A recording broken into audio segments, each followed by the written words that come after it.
y para que tu palabra siga corriendo y sea predicada. En el nombre de Cristo Jesús. Amén. Amén. Amados hermanos, realmente cuando podemos entender y poder conocer un poquito más allá de nuestras fronteras, de donde nosotros vivimos, y podemos saber la situación de la gente, y podemos ver sus corazones, cómo la gente ha sido engañada. Todo lo que acabo de decir acerca de la gente que es ateísta, yo quiero decirles que si usted se va a la raíz del problema es el siguiente. La mayoría de la gente ha sido engañada. La mayoría de la gente ha sido abusada con mucha información que se le ha mentido y se le ha engañado.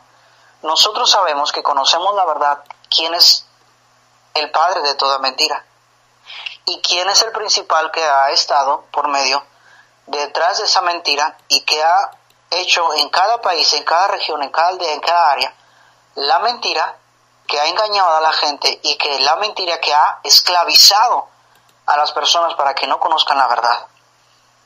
Y las personas que compartimos el Evangelio cada vez que salimos y que alguien rechaza, la verdad es que Dios lo sabe, mi corazón es quebrantado, porque la verdad es que ellos no saben, ellos están engañados, han sido engañados por tantos años, y la tristeza y el dolor de mi corazón es que quieren seguir engañados. ¿Dios quiere eso? No, Dios no quiere eso. Por eso Dios nos está enviando a usted y a mí a que compartamos el Evangelio al judío primeramente y también a toda criatura, a toda persona en este planeta que escuche el Evangelio. Por eso dice aquí en Isaías 51:1, oídme. Si usted viéramos en Hebreos capítulo número 1, dice, Dios habiendo hablado de muchas maneras. Y aquí Dios dice en Isaías 51:1, oídme. Si usted se va a Proverbios, va a encontrar la palabra oíd, hijos. Oíd. Se repite cientos de veces la palabra. Y realmente yo me temo que no es que Dios no haya hablado. No es que Dios no esté buscando al pecador, porque la Biblia habla mucho acerca de eso. No es que Dios no esté buscando al perdido. No es que la situación en el mundo está así por Dios. No, déjeme decirle que no es así. La situación está así en el mundo porque nosotros, el hombre, el pecador, nos hemos alejado de Dios. Nosotros hemos hecho muchos caminos buscando a Dios, siendo que nuestros propios caminos nos conducen, dice la Biblia, no a Dios, sino a la muerte. Porque la paga del pecado es muerte. Por eso dice aquí la Biblia, oídme, Dios siempre ha estado buscando al pecador. Dios dice en la Biblia que mandó a su Hijo Jesucristo unigénito para morir por nosotros. Él mandó a su Hijo a buscarnos. Él mandó a buscar y a salvar lo que se había perdido, a las ovejas perdidas de la casa de Israel. Y eso es lo que Dios quiere que hagamos. Oídme, los que seguís la justicia, los que buscáis a Jehová, mirad a la piedra de donde fuisteis cortados. ¿Cuál piedra? ¿A qué se refiere aquí el profeta? Y al hueco de la cantera de donde fuisteis arraigados. ¿De dónde fue tomado el pueblo de Israel? ¿De dónde fue partido el pueblo de Israel? Seguimos leyendo. Versículo 2 nos explica esto. Mirad a Abraham. Y eso es muy interesante. ¿De cuál parte fue tomado el pueblo de Israel para ser una nación? Génesis 12. Podemos abrir la Biblia, la palabra de Dios en Génesis 12, y usted va a encontrar de dónde Dios tomó para formar al pueblo de Israel. Dios le hizo una promesa a Abraham. Y la Biblia nos dice en Génesis capítulo número 12, versículo número 1, pero Jehová había dicho a Abraham, vete de tu tierra y de tu parentela y de la casa de tu padre a la tierra que te mostraré, y haré de ti una nación grande y te bendeciré y engrandeceré tu nombre y serás bendición. Dios cumplió su promesa a Abraham de darle una nación grande, y Dios lo hizo grande a Abraham. Abraham, su primer nombre, padre de muchedumbre, y tal cual Dios dijo su promesa, tal cual Dios la cumplió. Dios dice, haré de ti una nación grande, esto Dios lo cumplió. Y te bendeciré, Dios lo cumplió. Y engrandeceré tu nombre, Dios lo cumplió. Y serás bendición, Dios lo cumplió. ¿Cuándo Dios cumplió esta parte, la última parte? Y serás bendición. Cuando Cristo vino a morir en la cruz del Calvario, Abraham, la simiente de Abraham, fue de bendición a todas las familias de la tierra. ¿Cuándo se cumplió la última parte de este pasaje, el versículo número 2? Cuando Cristo murió en la cruz del Calvario y Jesús dijo, consumado es. Las palabras que Jesús dijo en la cruz del Calvario, consumado es, era el cumplimiento de esta bendición. ¿Cuál bendición? Traer salvación por medio de su Hijo Jesús, Dios Padre, cumpliendo su promesa. Versículo número 3, bendeciré a los que te bendijeren, y a los que te maldijeren maldeciré, y serán benditas en ti, en tu simiente, Abraham. ¿Cuál fue la simiente de Abraham? Nuestro Señor Jesucristo, Dios en carne. Dice, y serán benditas en ti todas las familias de la tierra. Aquí está el repaso de la última parte del versículo número 2.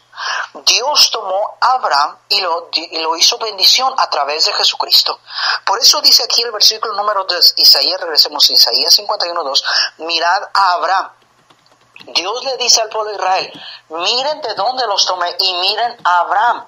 Dios le está diciendo a través de su profeta Isaías al pueblo de Israel aquí que miraran a Abraham. Y eso es interesante. ¿Por qué Dios toma aquí a Abraham de ejemplo? Porque recuerden que Abraham es el padre nuestro en la fe. Abraham es el padre en la fe. Entonces, ¿qué es lo que estaba diciendo Dios? Dios estaba diciendo, tienen que tener fe, tienen que confiar en mí. Su confianza y su dependencia no deben de ser en los ídolos, no deben de ser en Egipto. En Egipto es un tipo del mundo. No deben de ser en Faraón. Faraón es un tipo del anticristo, del diablo. Dios le dice al pueblo de Israel, no confíes en ídolos paganos, no te alejes de mí. Entonces, Dios le está diciendo, confía como le hizo un hombre, Abraham. ¿Qué hizo este hombre Abraham? Abraham confió por fe en mí, porque la Biblia nos dice que Abraham fue justificado. Y por eso Pablo nos dice ahí en Romanos, si usted puede ver ahí Romanos, capítulo número 3, y del capítulo 3 en adelante, cómo Pablo tome del mismo relieve y del mismo ejemplo a Abraham. ¿Por qué Pablo toma a Abraham? Porque aquí Isaías está usando el mismo ejemplo. ¿Y por qué Isaías toma ese mismo ejemplo? Porque Dios, a través del Espíritu Santo, inspirado por Espíritu Santo, dice aquí, mirad a Abraham vuestro padre y a Sara, que os dio a luz. Dios le está diciendo al pueblo de Israel, miren y volteen, recuerden en el pasado, yo tomé a un hombre, Abraham, y ese hombre no tenía hijos. Era imposible que ellos tuvieran, humanamente hablando, era imposible. Científicamente hablando, era imposible que ellos pudieran tener hijos. De acuerdo a su edad, no era posible. En aquel entonces no, la ciencia no había avanzado tan grado como hoy la tenemos, y era imposible en aquel entonces que ellos tuvieran hijos a esa edad. Y ahorita, actualmente, igualmente. Entonces, ¿por qué le está diciendo Dios acerca, a través del profeta de Isaías, eso? Mirad a Abraham. Porque Dios está poniendo una vez más el ejemplo de un hombre que ha confiado en Dios por fe. Otra vez. La fe, confianza completa en Dios. No religión más Dios, no religión más un bautismo, no buenas obras más confiar en Dios. No es fe más bautismo, no. Dios pone nuevamente en punto de partida, en punto principal, un hombre que confía 100% en Dios. Dios dice, yo tomé a Abraham y le dije, te voy a tomar a ti para hacer una nación grande. Yo te voy a ser tu sustentador. Vas a irte de aquí a la tierra que yo te mostraré. En otras palabras, Dios le estaba diciendo a Abraham, tienes que depender y confiar en mí totalmente. Deja a tu padre, deja a tu madre, deja a tu parentela. La edad que tenía Abraham en aquel entonces, mis amados hermanos, si lo ponemos hoy, lo vemos, era un hombre que ya tenía, posiblemente había terminado su trabajo, ya tenía una pensión, ya tenía casa. Y era un hombre ya de edad madura. En otras palabras, si Abraham hubiera sido un hombre ya que había tenido su trabajo, dicho, ¿cómo le voy a hacer yo para mantener a mi familia, a mi esposa, a mi ganado, a mis cosas que yo tengo? No puedo, Dios, no te voy a hacer caso. No puedo. Al desierto, ¿a dónde? ¿A dónde vamos a ir, Dios? Dios le dijo, el lugar que yo te mostraré. Eso quiere decir otra vez, confianza y dependencia en mí. Dios le estaba diciendo a Abraham. Y Dios está otra vez diciendo aquí al pueblo de Israel, completa confianza en mí, fe en mí. Otra vez Dios pone en relieve la fe. Porque Dios le estaba enseñando a Abraham a vivir por fe. Y así como Dios le enseñó a Abraham, Dios nos quiere enseñar a nosotros y al pueblo de Israel y a cada judío a vivir por fe. Llevamos un año, hay una reunión de unos hermanos que nos invitaron, unos hermanos judíos que se reúnen cada sábado, y estamos compartiendo la palabra de Dios con ellos, junto con otros dos hermanos más. de iglesias de aquí del área y nos invitaron a trabajar junto con ellos en una reunión de puros judíos. El único gentil soy su servidor. Y hermanos, la verdad es lo que yo he visto en este año que he estado trabajando es lo mismo que veo aquí en la palabra de Dios. Nuestra falta de fe. La mayoría de ellos tienen muchas preguntas. Algunos de ellos ya han sido salvos. Algunos de ellos todavía no. Y cada vez que ellos van y nos reunimos, siempre tienen una pregunta. Y cada vez que regreso a casa y analizo las preguntas de ellos, es el mismo punto, como lo vemos aquí en la Biblia. Nuestra falta de fe. ¿Qué fue lo que le reprochó Jesús a sus discípulos?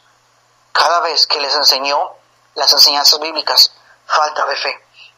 Si usted se pone, mi amado hermano cristiano, a analizar su vida cristiana, y usted y yo nos podemos ver en cuanto cada vez que le hemos fallado a Dios, nos sé que hemos equivocado, nos hemos metido en cada bache, en cada problema, analice y piense bien, y usted se va a dar cuenta que cada vez ha sido nuestra falta de fe.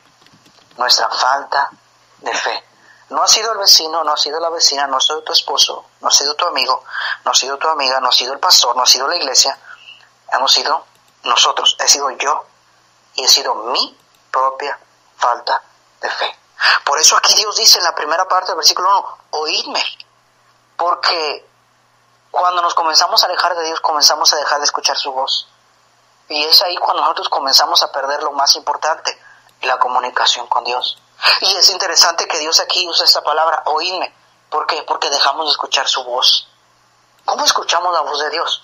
A través de leyendo la Biblia. Y eso es lo que nos pasa. Dejamos de tener comunión con Dios. Él deja de hablar en sus corazones porque dejamos de leer su palabra, la Biblia. Y entonces dejemos de escuchar su voz. Por eso Dios dice la primera palabra que encontramos en este capítulo de Isaías 51 es, oídme. Y así como Dios le dice al pueblo de Israel, así al igual a nosotros nos dice, oídme, escúchame, pon atención. Porque muchas veces los afanes, la vanidad de esta vida nos distraen de escuchar a Dios.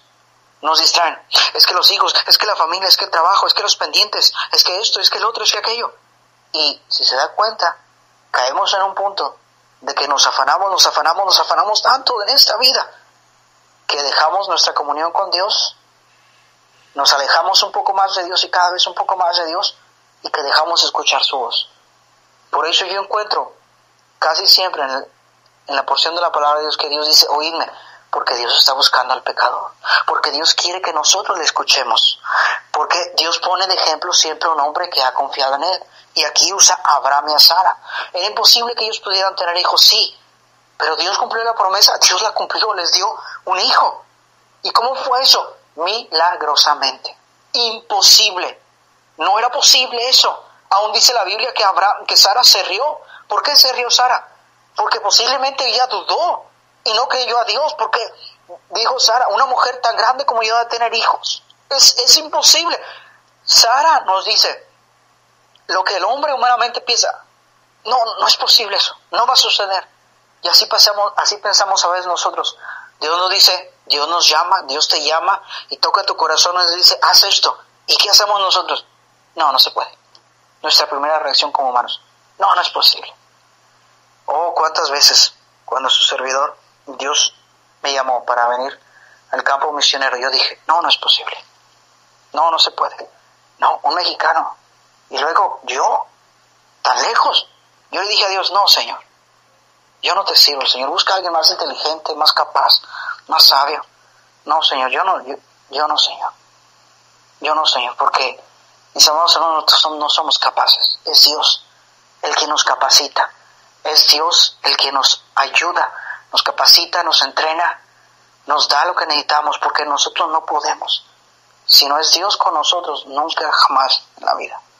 Y Abraham no podía. Por eso vemos a Abraham que cada paso que él da, Dios lo vuelve a probar y vuelve a mostrarle que cada vez debe de confiar más en Dios. Y somos hasta que cuando entendemos como Abraham, que damos el siguiente paso, Dios nos va a enseñar y nos va a poner otra situación en que Dios va a probar nuestra fe. Esa es la vida el andar del cristiano, es una vida en que necesitamos avanzar, seguir avanzando, seguir creciendo. Eso nos dice seguir confiando más en Dios. ¿Por qué? Aquí Dios le dice al pueblo de Israel, escúchame, ¿Y a quién Dios le pone de ejemplo? Abraham.